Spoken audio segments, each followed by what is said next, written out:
siyempre, thank you din sa wala rin ngayong second slot para sa finals.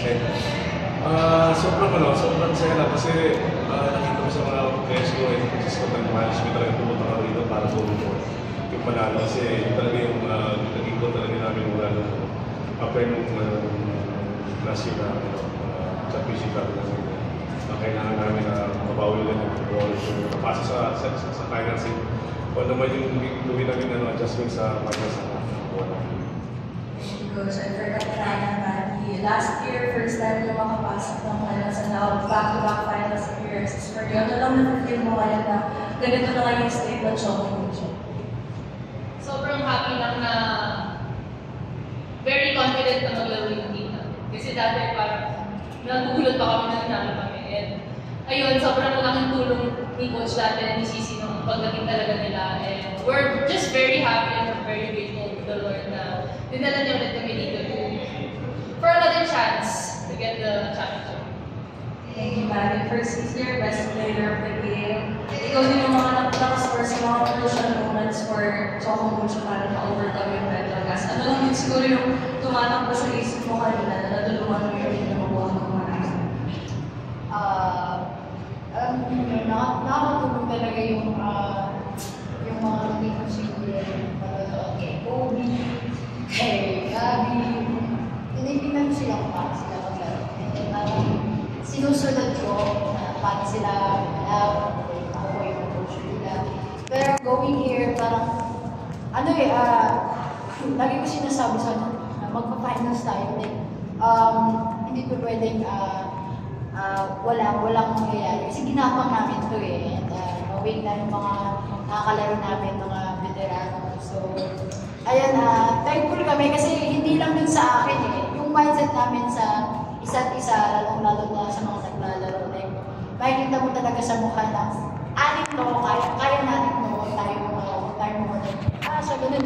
So, ang ginagawa namin talaga is mapigilan yung palaro namin na makapunta sa akin. Kaya, ayun sumusunod na din kami sa mga sistema, sa plays namin. And syempre, nakunahan ko lang receive thank you, Lord.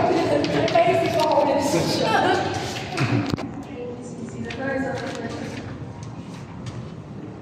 For Coach. And ngayon, now you're into the finals. And of course, parang may rough road for Choco since yung mga previous super hits nag-struggle din ng medyo pagdating when it comes to tickets. Ano na lang yung pag-8 edge nyo going against your sister grade 9? Siguro yung gutom siguro talaga. Gutom na yung Choco Mucho na makakuha ng finals or championship. Kasi ito na yung matagal na hinihintay ko ng mga players na kami rin ng coaches na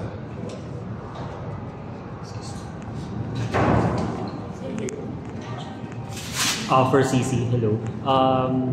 Ano lang yung mga natutunan niyo this conference? Of course, it's a back-to-back finals for you guys. And ano yung mga natutunan niyo this conference? And ano yung mga siguro i-improve niyo pa before going into the finals? May i-share lang ako. May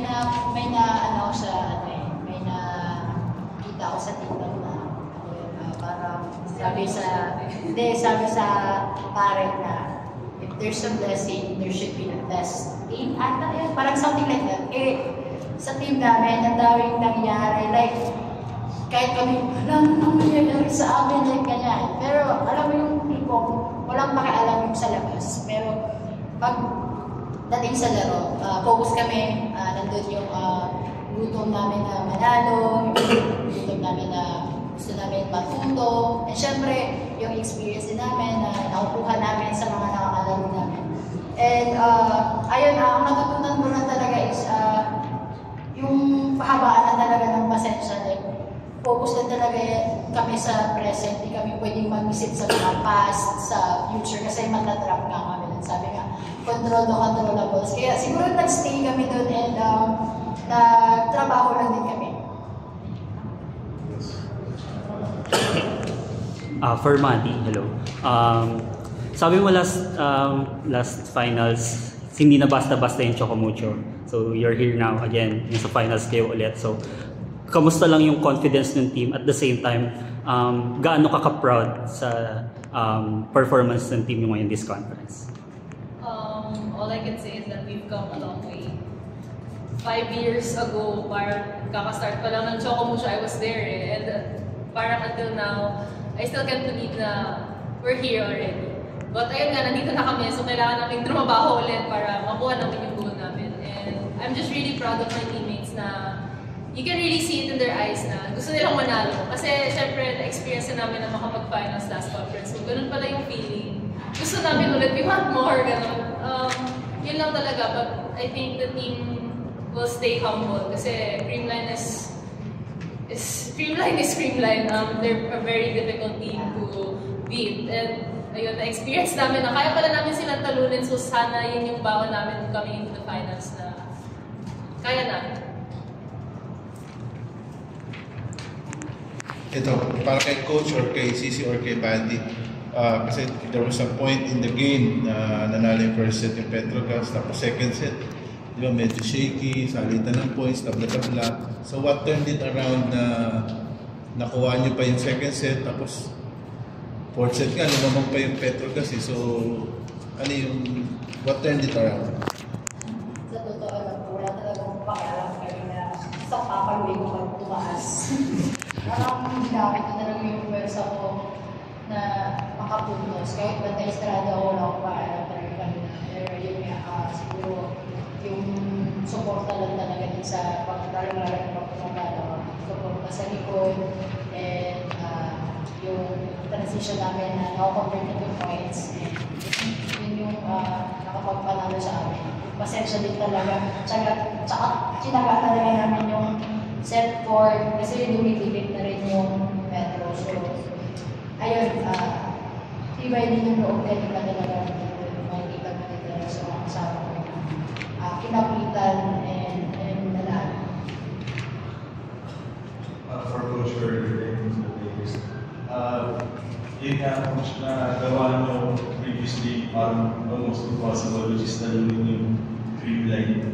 Pero so going into the finals for the second straight time, sa tingin niyo Coach, ito na yung coach or players, ito na yung best time or pinakamalaki posibilidad na makuha yung championship over Creamline.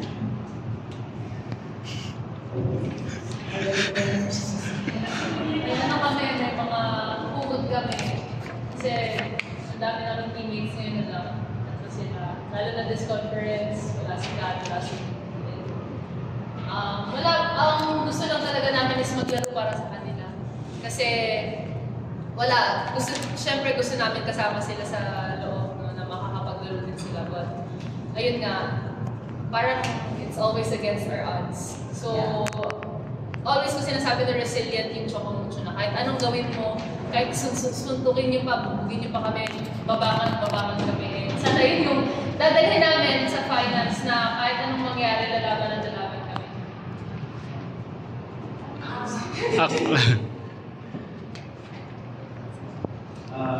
For Mandy and CC, second straight time na nililig nyo na naman yung Chocomucho sa finals, parang heading into that very blockbuster clash. Paano nyo siguro ililig pa yung team? Ano pang motivations ang ibibigay sa mga?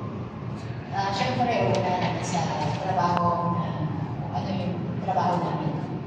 And lagi ko kasi iniisip yung sinasabi ni Coach Jessie na wala nang kaalam-alam talaga na bahala ka na dyan, basta pumuntos ka. So, siguro yung ganung attitude kasi, yung attitude kasi yung ginawa ko na yun, parang effective. So, siguro, i-influence na lang namin siguro yung ganung attitude. And ayun, sana magsabay-sabay kami na. Siyempre, magtatrabaho.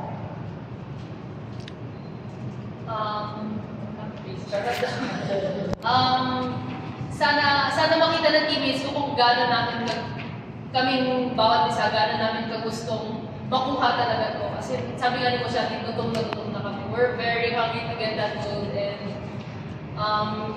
I think naman nafe-feel din ng teammates namin na gusto din nilang makamit yung gusto namin. Sure. Ano yun? Gusto lang talaga namin ma-inspire sila and sana yung nasabi niya sabay-sabay kami umangat lalo sa finals. Ayun, for CC, ang dami mo nang pinanggalingan. Ganyan. So, pero itong team na to, what makes Chocomucho special for you? Siyempre, lagi kong sinasabi, every time, I mean, kung saan na akong game, lagi ako nakakulit. And siniseryoso ko palagi, and siyempre, tinutuloy ko din pamilya. And siguro, ang nakaganda lang kasi siguro, kasi mas marami din Bisaya, and then yung coaches, sobrang cool, like, kulang lang kami magalit sa kanila kasi hindi sila nagagalit sa amin. Pero, ayun, siguro din yung respect namin sa isa't isa at doon. And syempre, simula nung Creamline Beach Valley ako, Ribisco Management na talaga yung humawak talaga sa akin. So, ang daming natulungan, ang daming tinulong and natulungan ni Ribisco sa pamilya ko, sa akin, sa mundo ng Beach Valley. So, ayun, payback din to talaga na lagi kong sinasabi na gusto kong i-payback lahat ng ginawa niyo sa amin. Lalo-lalo na sa beach kasi mas nakilala kasi yung pinagmulan ko na sport nung nagsimula ako dito sa Manila, which is the Beach Valley. So, ayun, syempre, yun lang yung gusto kong ipakita na paano nga itong team na to. Kasi under teams. So, last na for coach po, kamusta lang po pala yung team health-wise? Health-wise po, yung sa team, sa injuries po. Siyempre sa ngayon, di ba, alam mo naman na kulang kami. Pero yun nga, sa ngayon, masarap ang feeling namin kasi pinagpag-ulan namin. Nandito na sa finals ulit, siguro bukas trabaho ulit kung ano yung pwede gawin.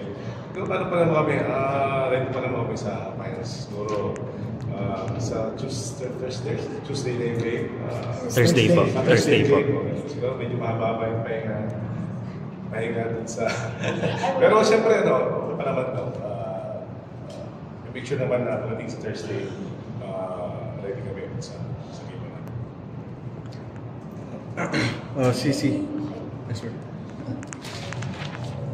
CC, na-mention mo yun yung mga pinagmulan mo, and of course, one of those, UST, kanina lang kama-advance lang sa final, so reactions mo lang na okay. Siyempre, sobrang saya. Sinabi sa akin, talo kami. Talo. Siyempre yung adrenaline ko sa open siya. Talo yung lasan. Kasi ko, talo. Kasi na lang talaga sinusunod. Pero, siyempre, sobrang nakaka-proud yung mga bata ngayon. Kasi, pinakita talaga nila na hindi pisikalan talaga yung basketball.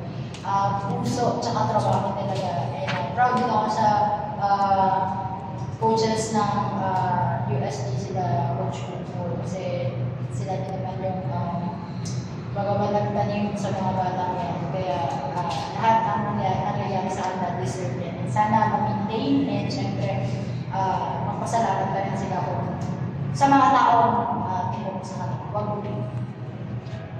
CC follow-up. Kasi 5 years ago today, exactly, nag-finals din kayo sa UST. So, ano bang nakikita mong difference at saka pagkakapareho ng team at saka ng team na Okay. Ako masabi. Ano naman sagot? Nabablang ko po, sorry. Siyempre, siguro yung palaban namin sa isa't isa. Sabi ko, hindi na dadaan sa pagkakalan dito at trabaho talaga. Pinagkaiba lang ako ng people dati kami. Mas experience na talaga.